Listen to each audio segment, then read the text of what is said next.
નમસ્કાર દર્શક મિત્રો, હું હર્ષ પરમાર સહયોગ દ્વારા પ્રસ્તુત ન્યૂઝ 20 ગુજરાતીમાં આપ સૌ દર્શક મિત્રોનું હાર્દિક સ્વાગત કરું છું। જોઈએ આજના મુખ્ય સમાચારો। વિસાવદર વિધાનસભા પેટા ચૂંટણીના મધ્યસ્થ કાર્યાલય ખાતે ભાજપના સ્થાનિક આગેવાનો અને કાર્યકરો સાથે મુલાકાત કરતા ગૃહ રાજ્યમંત્રી હર્ષ સંઘવીએ વિસાવદર વિધાનસભા પેટા ચૂંટણીના પ્રચાર માટે તાલુકામાં વિવિધ કાર્યક્રમો હાથ ધર્યા હતા। તેમણે મધ્યસ્થ કાર્યાલય ખાતે ભાજપના સ્થાનિક આગેવાનો અને કાર્યકરો સાથે મુલાકાત કરી ચૂંટણી અંગે ચર્ચા કરી હતી। બાદમાં વિસાવદર માર્કેટિંગ યાર્ડ ખાતે કાર્યકરો સાથે બેઠક યોજી કાલછારી ગામે જિલ્લા પંચાયત સીટના કાર્યાલયનું ઉદ્ઘાટન કર્યું હતું અને ભાજપના વરિષ્ઠ નેતાઓ સાથે અલગ અલગ જિલ્લા પંચાયત સીટોનો પ્રવાસ કર્યો હતો। વિસાવદરની જનતામાં ભાજપના ઉમેદવાર કિરીટ પટેલ પ્રત્યે ઉત્સાહ છે અને આ જીત વિકાસની જીત હશે। સ્થાનિક મતદારો એવા જનપ્રતિનિધિ અપેક્ષા રાખે છે કે સરકારની યોજનાઓનો લાભ છેવાડાના લોકો સુધી પહોંચે અને સોશિયલ મીડિયા ઉપરાંત ખરેખર લોકોની વચ્ચે રહી કામ કરે। હર્ષ સંઘવીના પ્રચાર અને બેઠકો દ્વારા ભાજપ ઉમેદવાર ભવ્ય જીતનો વિશ્વાસ વ્યક્ત કરવામાં આવ્યો હતો। જોકે કેટલાક લોકોનું માનવું છે કે વિસાવદરની જનતામાં આમ આદમી પાર્ટીના ઉમેદવાર ગોપાલ ઇટાલિયા પ્રત્યે પણ ટેકો જોવા મળી રહ્યો છે, જે ચૂંટણીમાં રસપ્રદ સ્પર્ધા જોવા મળશે।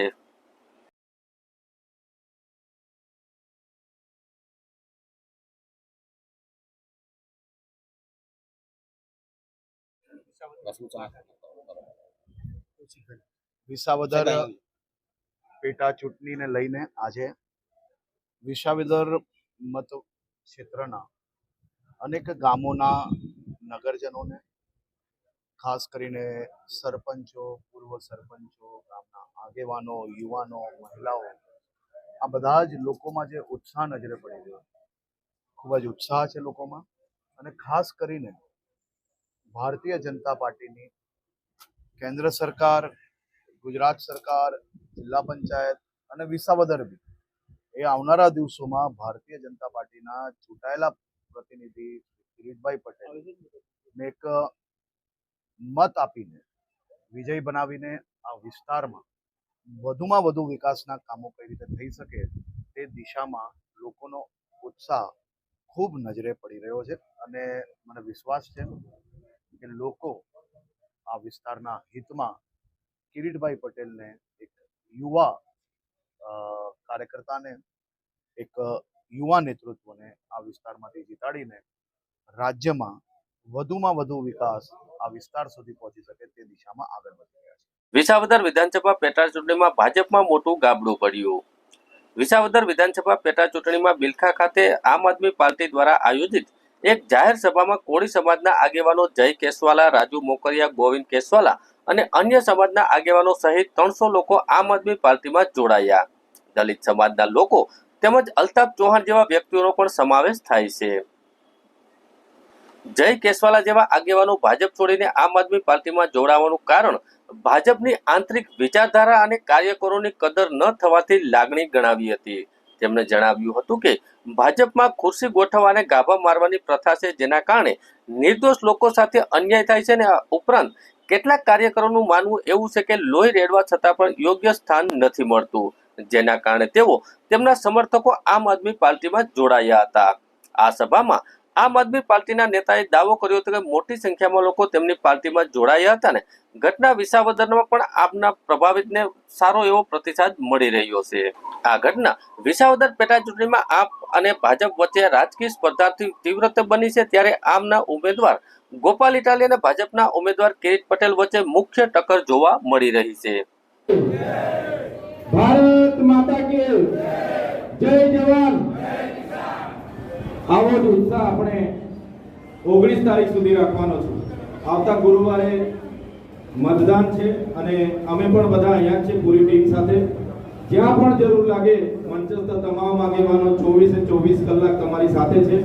એની ટાઈમ ક્યાંય પણ જરૂર લાગે અમે બધા તમારી સાથે છે। તમને એ જ વિનંતી કરીએ છીએ, ખરી લડાઈ હવે ચાલુ થવાની છે, એટલે આગળના આપણા પ્રભારી સાહેબ શ્રી ગોપાલભાઈજી, આપણા લોકલાડીલા ઉમેદવાર ગોપાલભાઈ ઇટાલિયા, આપણા પ્રદેશ પ્રમુખ શ્રી ઈસુદાનભાઈ ખૂબ સરસ માર્ગદર્શન પૂરું પાડ્યું છે। ત્યારે બધા જ સાથીઓ, બધા જ યુવાનો અને વડીલોને સૌને મારી નમ્ર વિનંતી છે કે હવે ખરી લડાઈ હમણાં ચાલુ રાખે, દૂસરી તીકડા વાળે तो 17 तारीख को गांव-गांव जाकर के जागते रहो कि ओंकार पहुंचानी है, और 18 तारीख को अपने अपने गांव में गामड़े गामड़े पहरेदारी करके 19 तारीख को नया इतिहास बनाना। अभी कुछ लोग भाजपा के मुझे मिले, बोले देखो अभी तो गोपाल इटालिया आगे जा रहा, लेकिन किरीट के पास पैसा तो है, वो वोट खरीद लेगा। तो मैं आकर के गांव में कल गया था, मैंने चर्चा की, मैंने बोला भाई उसके पैसे का क्या जवाब है? तो 2-3 खेडूत थे, बोले उसके बाप का पैसा है क्या? सारे सहकारी मंडली का पैसा लूट के लिया है। हमने कहा फिर पैसा तो दे रहा है, देगा। बोले एक बात हमारे दिमाग में बैठ रही है, कह रहे हैं खाओ पियो साड़ू का और बटन दबा दो झाड़ू का। साड़ू समझते हो आप लोग? क्या होते हैं साड़ू?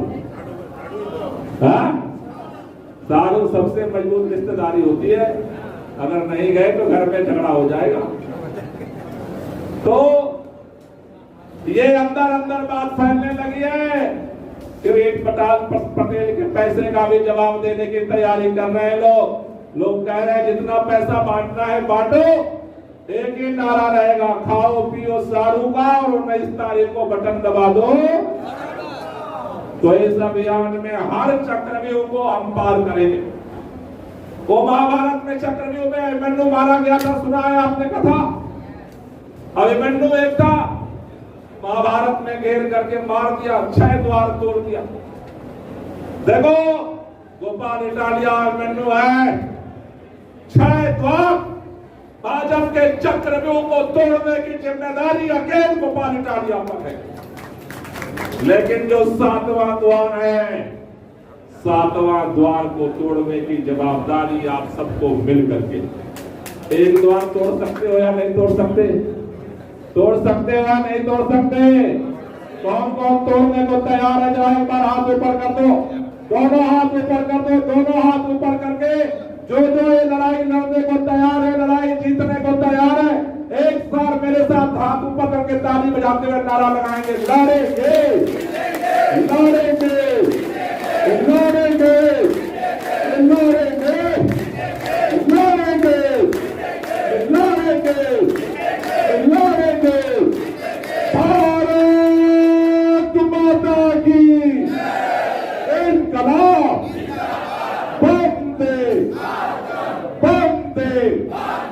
आप सब लोगों का जनता पार्टी छोड़ी અને આજે વિધિવત રીતે ખેસ પહેરી જે ઈસુદાનભાઈ ગઢવી અને આપણા વિસાવદર વિધાનસભાના ઉમેદવાર ગોપાલ મજબૂત અને યોદ્ધા ઉમેદવાર એવા ગોપાલભાઈ ઇટાલિયા અને મને માર્ગદર્શન આપનારા મારા તાલાળાના વિધાનસભા લડેલા દેવેન્દ્રભાઈના માર્ગદર્શનથી હું આજે ગોપાલભાઈની સાથે આમ આદમી પાર્ટીમાં જોડાઈ રહ્યો છું। એમનું મુખ્ય કારણ એ છે કે આજે ભાજપ છે એ પોતાની વિચારધારાથી વિપરીત દિશામાં જઈ રહી છે અને આજે ગુંડા અને ભ્રષ્ટાચારી નેતાઓનો ભાજપ પર કબજો જામી ચૂક્યો છે, જેથી કરીને સનિષ્ઠ કાર્યકર્તા અને સાચા કાર્યકર્તાઓની એમાં શોષણ થઈ રહ્યું છે, એનો માત્ર દુરુપયોગ થઈ રહ્યો છે। એટલા માટે થઈ અને આજે ભાજપની અંદર રહી અને નેતાઓ ભ્રષ્ટાચારી નેતાઓના ગાડીના ગાભા મારવા એના કરતાં મેં વિચાર્યું કે આજે શૂરવીર અને યોદ્ધા એવા નેતા ગોપાલભાઈ ઇટાલિયા અને ઈસુદાનભાઈ જેવા નેતાઓ સાથે રહી અને ખેડૂતો માટે લડાઈ લડવી, ગરીબો માટે લડાઈ લડવી, આમ જનતાઓ માટે થઈને લડાઈ લડવી વધારે સારું, સત્તામાં રહેવું એના કરતાં જન આંદોલનમાં રહેવું એ વધારે પસંદ કરું છું। એટલું કહી અને હું આજે ભારતીય જનતા પાર્ટી છોડું છું અને આમ આદમીમાં જોડાઉં છું। ભારત માતા કી જય, વંદે માતરમ। જે આમ આદમી પાર્ટીના બિલખાના કાર્યાલયનું ઓપનિંગ પ્રસંગ હતો। આ કાર્યાલય ઓપનિંગ પ્રસંગે અમારા પ્રદેશના પ્રભારી માનની ગોપાલરાય સાહેબ, માનની ચૈતરભાઈ વસાવા, માનની ઈશુદાનભાઈ ગઢવી, પ્રવીણભાઈ રામ, અમારા હરેશભાઈ સાવલિયા સહિતના અનેક નેતાઓ આજે ઉપસ્થિત રહ્યા અને કાર્યાલય ખુલ્લું મૂકવામાં આવ્યું છે। આ સાથે આજે અમારા બૂથ લેવલના કાર્યકર્તાઓની પણ એક મિટિંગ હતી, જેમાં આ બિલખા અને ડુંગરપુર સીટ ઉપરથી ખૂબ મોટી સંખ્યામાં અંદાજે 700-800 જેટલા આમ આદમી પાર્ટીના કાર્યકર્તાઓ આજે આ મિટિંગમાં હાજર રહ્યા। એમને બૂથ લેવલનું માર્ગદર્શન આપવામાં આવ્યું છે અને આવનારા 17 તારીખે ચૂંટણી પ્રચાર જે બંધ થાય છે ત્યાં સુધીમાં શું કામ કરવું, કેવી રીતે કામ કરવું તે બાબતનું માર્ગદર્શન માનની ગોપાલરાય સાહેબ દ્વારા આપવામાં આવ્યું છે. આજે એક વિશેષ ખુશીના સમાચાર એ છે કે આપણી સાથે ભાજપ પક્ષમાંથી અને કોંગ્રેસ પક્ષમાંથી કેટલાક શક્તિશાળી મજબૂત યુવાનો જોડાયા છે.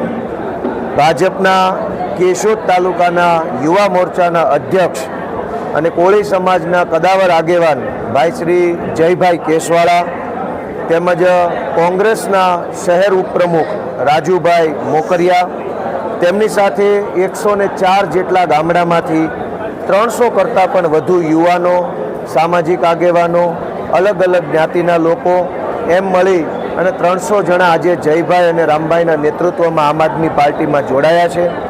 આજે ભાજપની તાનાશાહીથી થાકીને, ભાજપના ભ્રષ્ટાચારથી કંટાળીને અને જૂનાગઢ જિલ્લામાં કિરીટભાઈ પટેલના એક હથ્થા તાનાશાહી ભર્યા વલણથી થાકી કંટાળીને ભાજપના વફાદાર સંનિષ્ઠ કાર્યકર્તાઓ આજે આમ આદમી પાર્ટીમાં જોડાયા છે. એમનું હું આમ આદમી પાર્ટીમાં ખૂબ ખૂબ સ્વાગત કરું છું. આજે વિશેષ કરીને કોળી સમાજના શક્તિશાળી યુવાનો, એકદમ અનુભવી યુવાનો, રાજનીતિમાં વર્ષોથી સક્રિય હોય અને બૂથ લેવલ સુધીનો અનુભવ હોય એવા યુવાનો આમ આદમી પાર્ટીમાં જોડાયા છે. ત્યારે હું એ તમામ યુવાનોનો આભાર માનું છું અને બેશક અમારી પાર્ટીને આવા અનુભવી યુવાનોનો લાભ મળશે એવી આશા વ્યક્ત કરું છું. વિસાવદર વિધાનસભા પેટા ચૂંટણી માટે પોલિંગ સ્ટાફને તાલીમ આપવામાં આવી. 2 દિવસીય તાલીમના અંતિમ દિવસે 360 ફિમેલ પોલિંગ ઓફિસર ઉપરાંત 80 પ્રિસાઇડિંગ ઓફિસર સહિત 240 મેલ પોલિંગ ઓફિસરને તાલીમ આપવામાં આવી હતી. વિસાવદર વિધાનસભા પેટા ચૂંટણી માટે પોલિંગ સ્ટાફની બીજી અને તાલીમ અંતિમ દિવસે 360 ફિમેલ પોલિંગ ઓફિસરને સુચારુ રીતે મતદાન પ્રક્રિયા પાર પાડવા માટે સૈદ્ધાંતિક અને હેન્ડસમ અને હેન્ડ એટલે કે પ્રેક્ટિકલ પ્રશિક્ષણ આપવામાં આવ્યું હતું.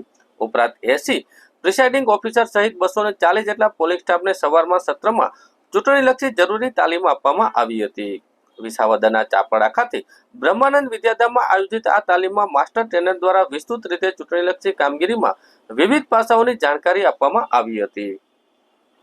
જૂનાગઢ શહેરના દોલતપરા ગેટ આગળ પાર્ક કરેલા ટ્રકમાંથી વ્હીલ પ્લેટ સહિતના ટાયર અને બેટરીની ચોરી કરનાર રાજસ્થાનના 2 ઇસમોને ગણતરીની જ કલાકોમાં ચોરી થઈ ગયેલી પ્લેટ સહિતના ટાયર નંગ 7 અને બેટરી ટ્રક સહિત કુલ 12,20,500ના મુદ્દામાલ સાથે પકડી પાડતી બી ડિવિઝન પોલીસ.